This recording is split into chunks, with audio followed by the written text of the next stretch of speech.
मैं एक sales manager हूँ और अक्सर मुझे हेनान प्रांत के कई क्षेत्रों में बिक्री के काम के लिए जाना पड़ता है।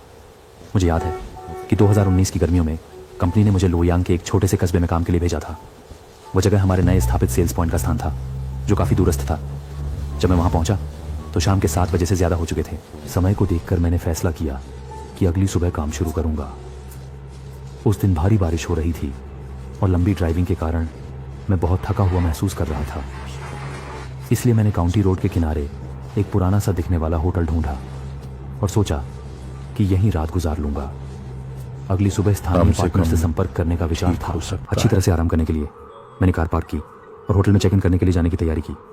जब मैं होटल की लॉबी में दाखिल हुआ तो मैंने देखा कि रिसेप्शन पर एक 50 से अधिक उम्र की महिला बैठी थी। मैं उसके पास जाकर पूछने लगा कि क्या कोई खाली कमरा है। उसने जवाब दिया। उसने कहा कि केवल दूसरी मंजिल के गलियारे के अंत में एक ही कमरा बचा है। उसके हाव भाव कुछ अजीब थे और उसकी आवाज़ अत्यंत ठंडी थी, जिससे शरीर कांप उठे। लेकिन उस समय मैंने ज़्यादा नहीं सोचा, क्योंकि हमारे जैसे लोगों के लिए जो अक्सर काम के लिए यात्रा करते हैं, इस तरह के कमरों में ठहरना थोड़ा अशुभ माना जाता है। इसलिए मैंने उस महिला से पूछा क्या वह मुझे किसी और कमरे में बदल सकती हैं। लेकिन उस महिला ने खाली आंखों से मुझे देखकर कहा, माफ कीजिए लड़के, बाकी के कमरे सब भरे हुए हैं। मैंने बाहर गिरती भारी बारिश को देखा और सच में कोई रास्ता नहीं था। मैं पहली बार इस छोटे शहर में आया था और ज़्यादा परिचित नहीं था। मैं मजबूरी में वहाँ रुक गया। QR कोड स्कैन करके भुगतान करने के बाद मैं अकेला ही दूसरी मंजिल के गलियारे के अंत में स्थित उस कमरे में गया। कार्ड स्वाइप करके दरवाज़ा खोला तो पाया कि अंदर की सजावट भी बाहर जैसी पुरानी थी। खिड़की छोटी और रोशनी भी अच्छी नहीं थी और कमरे में से एक सीलन भरी गंध भी आ रही थी। मैं खिड़की खोलकर हवा आने देना चाहता था, पर जैसे ही खिड़की खोली अंदर बहुत सारी बारिश का पानी आ गया। इसलिए मैंने खिड़की तुरंत फिर से बंद कर दी। बहुत ज़्यादा थका हुआ होने के कारण रात को मैंने जल्दबाजी में एक पका हुआ नूडल्स खाया और जल्दी ही सो गया। आधी रात के समय अचानक बिजली की आवाज़ ने मुझे नींद से जगा दिया। उस समय मैं थोड़ा धुंधला महसूस कर रहा था, लेकिन जब मैं वापस चादर ओढ़कर सोने की तैयारी कर रहा था, मैंने देखा कि खिड़की रहस्यमय तरीके से खुली हुई थी, जबकि मुझे याद है कि मैंने सोने से पहले उसे बंद कर दिया था। कहीं कोई चोर तो नहीं आ गया। बाहर बारिश हो रही थी। अगर सच में कोई खिड़की के जरिए आता तो ज़मीन पर पानी के निशान होते। इसलिए मैं उठकर लाइट जलाकर पूरे कमरे की अच्छे से जांच की, लेकिन कुछ भी नहीं मिला। फिर से खिड़की को बंद कर दिया। फिर से लेटकर सोने की कोशिश कर रहा था कि तभी अचानक मैंने सुना कि कमरे का दरवाज़ा खुल गया। चूंकि होटल के गलियारे की लाइट्स 24 घंटे जलती रहती थीं, इसलिए लाइट दरवाजे की दरार से अंदर आ रही थी। मैं सोच रहा था कि क्या इस होटल के कमरे के दरवाजे का ताला भी ठीक से नहीं काम कर रहा है। मैं दरवाज़ा बंद करने के लिए उठने ही वाला था कि देखा, ऐसा लगा जैसे रिसेप्शन वाली मैं गहरी श्रद्धा करता हूं। दरवाजे की दरार से मुझे अपनी खाली आंखों से घूर रही थी, क्योंकि मुझे नहीं पता था कि उसका इरादा क्या था। मैं धीरे धीरे दरवाजे की ओर बढ़ने लगा और चलते चलते उससे पूछा कि तुमने मेरा दरवाज़ा क्यों खोला, क्या बात है। लेकिन जब मैं दरवाजे तक पहुंचा तो वह कुछ नहीं बोली, बस मुझे घूरती रही। उस समय मैं भी थोड़ा गुस्सा हो गया था। मैंने हाथ बढ़ाकर उस बड़ी बहन के सिर को जोर से बाहर धकेल दिया और दरवाज़ा बंद करके अंदर से बंद कर दिया। लेकिन जब मैं वापस बिस्तर पर लेट गया तो किसी भी तरह से सो नहीं पाया। सुबह होने तक मैंने जैसे तैसे बिताया और फिर उस बड़ी बहन से पूछताछ करने के लिए रिसेप्शन पर गया। वहां जाकर देखा कि वहां केवल एक 30 साल का युवक मौजूद था। इससे पिछली रात वो 50 साल से ऊपर वाली बड़ी बहन कहाँ गई। लड़का उस समय ठिठक गया और 5-6 सेकंड के बाद ही पीछे कल आया। से अब तक सिर्फ मैं ही हूँ। मेरा सामना 5 दशक से अधिक उम्र की कोई महिला से नहीं हुआ, मैं तो अकेला ही था। तभी वह लड़का मुझसे पूछने लगा कि मैं अंदर कैसे आया। मुझे लगा कि वह कुछ बहाना बना रहा है या देर कर रहा है। मैं गुस्से में बोला कि मुझे CCTV फुटेज देखनी है। कल रात जब मैं और वो महिला बात कर रहे थे तो उस फुटेज को दिखाओ। जब मैं सामने की डेस्क पर गया और कंप्यूटर स्क्रीन पर नजर डाली तो मैं उस फुटेज को देखकर पूरी तरह से दंग रह गया।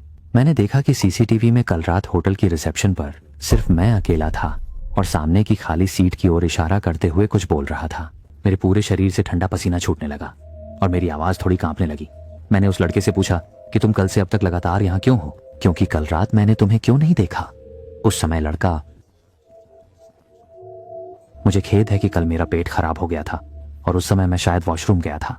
फिर मैंने उससे कहा कि वह CCTV फुटेज को दूसरी मंजिल पर ले जाए जहां मेरा कमरा था। मैंने देखा कि फुटेज में दिखा कि मेरे कमरे का दरवाजा अपने आप धीरे धीरे खुल रहा था। थोड़ी देर बाद मेरा हाथ दरवाजे की दरार से तेजी से बाहर निकला और फिर तेजी से वापस अंदर चला गया। इसके तुरंत बाद मैंने दरवाजे को जोर से बंद कर दिया।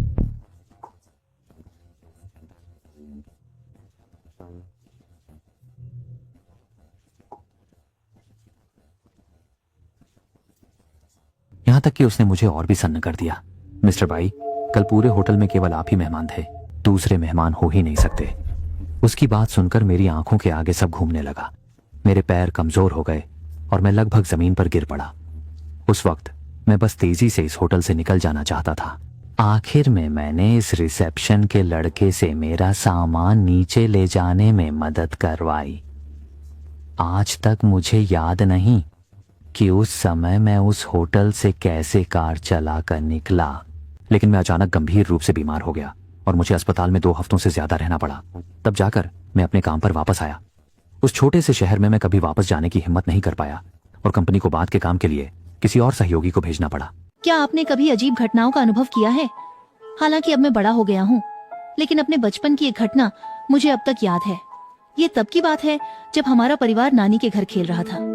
मस्ती में मैंने तैरने वाले रिंग के साथ छोटी नदी में छलांग लगा दी। ठंडे नदी के पानी ने मुझे बेहद खुश कर दिया।